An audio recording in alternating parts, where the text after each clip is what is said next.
چند نکته مهم در مورد آبجو. این نوشیدنی سرشار از ویتامین B، اسید فولیک هست. میدونستید آبجو میتونه رشد سلول‌های سرطانی را متوقف کنه؟ از بروز سکته قلبی جلوگیری کنه؟ البته اگه به صورت مداوم آبجو بدون الکل مصرف کنید 40 تا 60% از سکته قلبی ایمن هستید. برای افراد دیابتی هم خیلی خوبه، البته از مصرف بیش از حد خودداری کنید. آبجو از طریق دستگاه ادراری میتواند بدن را سم‌زدایی کند.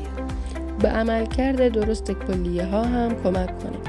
یه نکته خیلی جالب در مورد آبجو اینه که آبجو بدون الکل باعث می شود احساس سیری طولانی مدتی در شما ایجاد کند. این نوشیدنی از کالری زیاد و چربی کمی برخوردار است.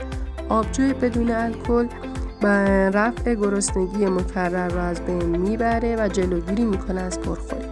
آبجو به خاطر داشتن ویتامین B6 برای از بین بردن توده ها در کلیه میباشد.